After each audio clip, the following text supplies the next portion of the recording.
Guys, welcome. Collective reading tayo ngayon. Tingnan natin kung ano yung current energy ng person mo. Be open-minded po, hindi po halos lahat makaresonate, kaya piliin nyo na lamang. And thank you nga po pala sa mga nag-subscribe, lalo na sa mga bumabalik. Marami pong salamat. Give me the message. Ano yung current energy ng person mo?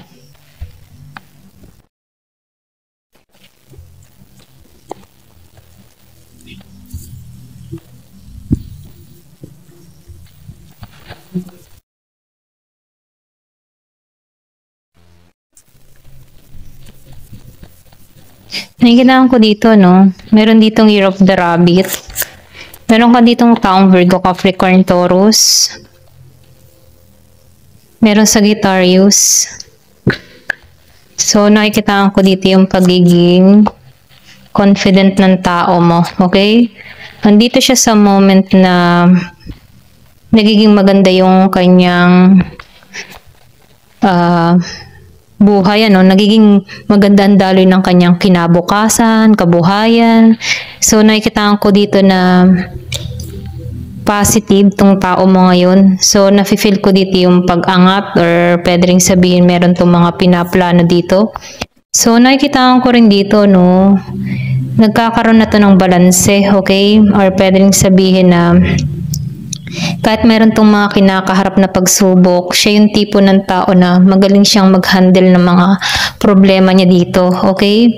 So, nakikitaan ko rin dito yung person mo na mas nakatuon siya sa kanyang financial. Kung meron tong business, nakatuon siya sa kanyang business, grounded siya. So, nafe-feel ko dito na meron tong mga pinaghahandaan or pwede rin sabihin na nasa isip ng tao nito yung paglago niya, okay? Pero ganun pa man, nakikitaan ko rin dito, meron ka ditong tao na nafe-feel ko dito yung pagiging nitong, alam mo yung tipo na mahilig siya, okay? So, nafe-feel ko dito yung pagiging nitong, yung bang tipo na importante sa kanya dito yung sexual, okay? Ito rin nakikita ko dito, no? So, nafe-feel ko din dito, no? Meron ka ditong tao na generous, okay? Mapagbigay siya dito. So, nakikitaan ko rin dito na masaya to, okay? Sa kinalalagyan niya dito. Nakikitaan ko rin dito, kontrolado niya yung sitwasyon, okay?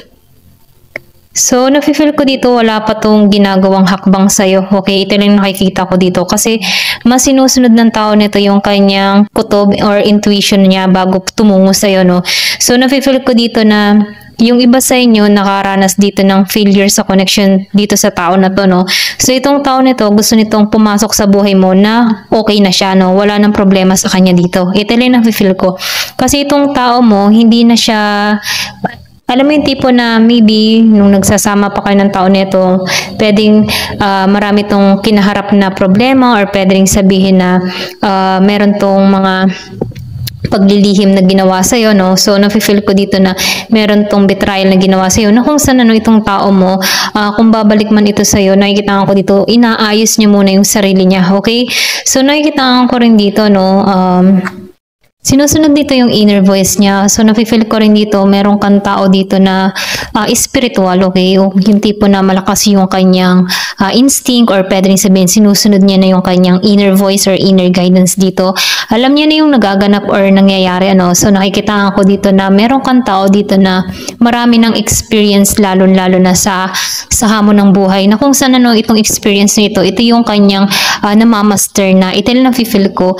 So, itong tao mo, sa panahon ngayon, wala pa tong action na ginagawa sa'yo. Kumbaga, itong tao mo, nakikitaan ko dito, hindi niya pa pina-priority dito yung love life, So, meron tong inaayos, pwedeng nakaranas to ng failure sa kanyang kinabukasan, yung sinabi ko nga kanina. Kaya ito yung inuuna ng tao na to. So, nakikitaan ko rin dito, no?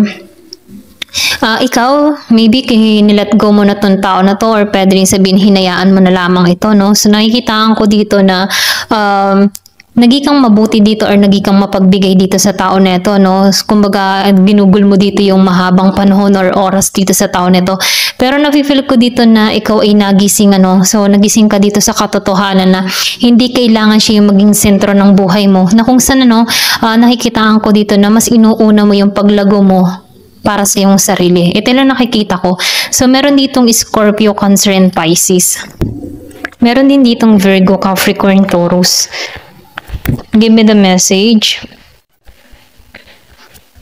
Nakikitaan ko dito, kayong dalawa, meron kayong ginagawa, ano, individual. Kumbaga, ikaw, naghihintay ka sa tao nito, pero hindi mo to nakikitaan ng hakbang or pagkilos sa'yo, no? Kaya ikaw, nafe-feel ko dito na, nilet go mo na lang to, no? Mas inuuna mo yung sarili mo. Ito lang nakikita ko. So, nakikitaan ko rin dito, meron ka ditong tao na naging greedy, ano? So, nafe-feel ko dito na pwede rin sabihin, ano, inabuso ka ng tao nito. Pero nakikitaan ko rin dito na itong tao mo, nakaranas to ng kabiguan, ano, pwede rin sabihin sa mahabang panahon na wala kayong usap ng tao nito, nakaranas to ng kabiguan na kung saan ngayon niya inaayos yung sarili niya. Okay? Give me the message.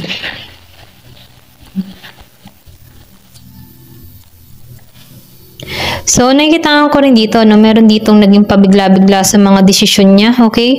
So, nakikitaan ko dito na meron ditong inabuso or pwede rin sabihin na nagitong abusado sa'yo, no, na kung saan hindi nito pinag-isipan yung kanyang mga kilos or hakbang sa'yo, okay? So, nakikitaan ko rin dito, maraming nasayang or nasayang na panahon, oras, na kung saan, ano, maybe meron kang tao dito na imbes na ayusin tong connection, ano, mas nagi siyang makasarili dito. Ito lang nakikita ko, no, na kung saan, ano, yung pagiging makasarili niya dito, mas inuna niya yung sarili niya.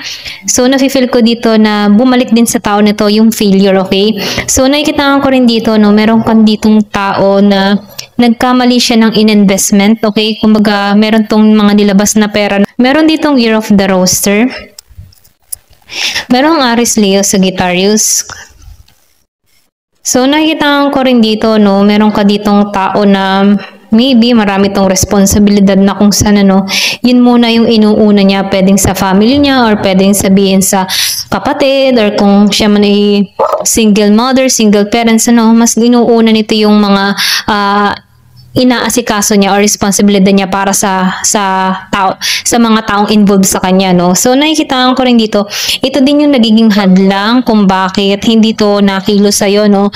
So, meron dito mga hadlang sa tao mo na kung saan mas inuuna niya to. Ito yung nakikita ko, maraming pumipigil or pwedeng sabihin, ito yung pumipigil kung bakit hindi to tumutuon sa'yo or mas inuuna niya yung responsibilidad niya dito kasi marami siyang, ano, marami siyang nakaatang sa kanyang balikat na kung saan ito yung inuuna niya or priority niya, no.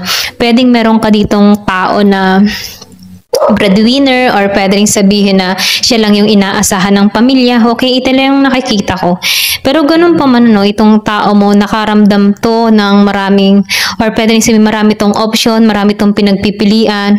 Kumbaga, no, isinantabi niya muna dito yung sa larangan ng connection nyo, no. So, nafe-feel ko dito mas inuuna nito yung kanyang mga hilig or sabihin ambisyon, no. So, nafe-feel ko rin dito, no, maybe nagkamali to. Okay, ito lang nakikita ko, nagkamali siya ng in-investment na kung saan, ano, andito ka sa 7 of Cups na kung ikaw yung pinili niya dito, mas lumago or mas naging maayos yung connection, ano. Pero nafe-feel ko dito, andito siya sa moment na hindi niya alam kung alin yung tatahakin niya dito, nalilito siya dito, okay? Ito lang nakikita ko, merong Year of the Snake, Year of the Dragon. Give me the message. So, nakikitaan ko dito, no, wala pa talagang kilos or wala pang usap sa inyong dalawa dito, no. Kumbaga, isinantabi ka muna ng tao nito. Kumbaga, itong tao nito, mas inaayos niya muna yung, sabihin natin na inaayos niya muna yung family niya, okay, bago ikaw. Kumbaga, reserve ka muna ng tao nito, okay. Kumbaga, babalikan kita. Ganun yung energy, ano, babalikan kita kapag ayos ng lahat. Ito lang yung nakikita ko. So, nafe-feel ko dito na maybe ikaw nagiging one-sided one-sided love dito sa tao nito. Ikaw yung isip na isip ng tao nito. Kumbaga, nagtatanong ka sa sarili mo, bakit hindi pa to nagchat-chat sa akin? Bakit hindi pa to kumikilos sa akin? Bakit anong kulang? Mga ganun. Kumbaga, itong tao nito, iba yung priority niya kasi marami siyang responsibilidad na kinakaharap na kung saan na isang tabi ka dito. Pero itong tao mo, andun pa rin yung love ng tao na to sa'yo. Okay? Kaya lang, itong tao mo, hindi siya kumikilos sa'yo kasi reserve ka muna Kumbaga, inaayos niya muna ang lahat. Ito lang yung nakikita ko sa tao mo, no? Pero nakikitaan ko rin dito yung pagkakalayo niya sa tao na to, nagigitong disharmony sa kanya, no? Parang wala siyang kapayapaan para dito, okay? Kumbaga yung kalooban niya dito ay bumabagabag. Ito lang yung feel ko. Kung madalas mo makita yung 222, 11, okay? So itong tao nito, iniisip ka nito, okay? Gusto nito na makausap ka. Kaya lang, siya din yung pumipigil sa sarili niya na kausapin ka. Kumbaga, merong pumipigil sa tao nito para hindi ka niya puntahan, suyuin, kasi meron ditong mga family na involved na kung saan hindi siya makakilos sa'yo. Ito lang nakikita ko.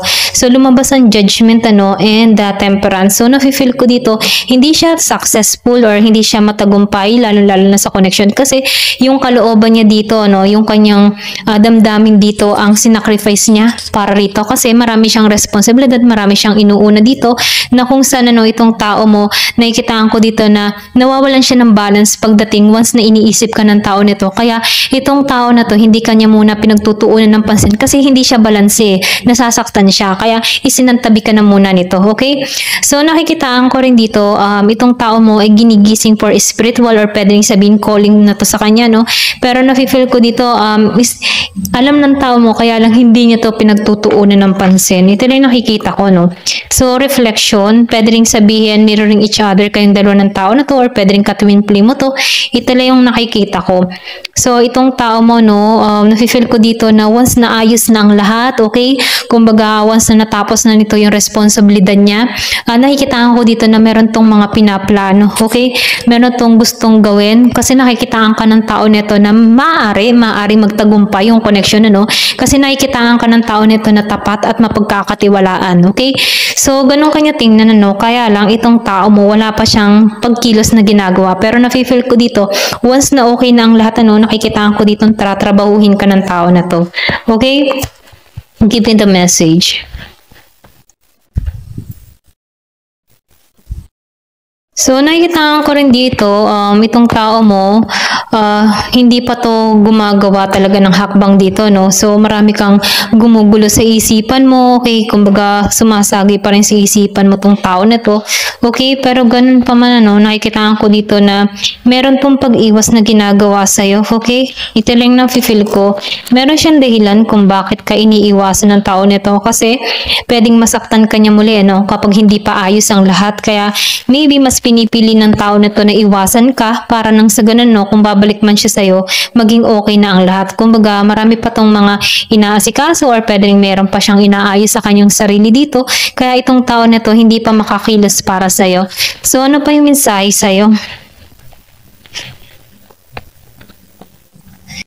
Meron ka dito na sa circle. So, nakikita ko dito, ikaw mas nakatuon ka ngayon sa healthy boundaries mo, okay? Kumbaga, mas nakatuon ka ngayon sa paglago mo or pwede rin sabihin na dito ka nagising, okay? Kumbaga, maybe binuksan ng spiritual or nagkaroon ka dito ng spiritual growth, na kung saan nakikita ko dito na nagkakaroon ka ng boundaries or pwede rin sabihin let go mo na nga ito, okay? So, meron ditong dark moon. So, nakikita ko dito, meron ditong tumigil, kumbaga hindi pa nagpatuloy Kumbaga nakikita ko dito na nagpahinga ka, okay? Or sabihin natin, nilet go mo muna to, tinigil mo muna nang sa ganun, hindi pumapasok sa isipan mo tong tao na ito, nirepose mo muna ito. So nakikita ko dito, sa repose mo ito, nafe-feel ko dito yung growth na nangyayari sa'yo, na kung saan meron kang marireceive na deserve mo. Ito lang nakikita ko. Or pwede rin sabihin, meron kang hinihiling dito.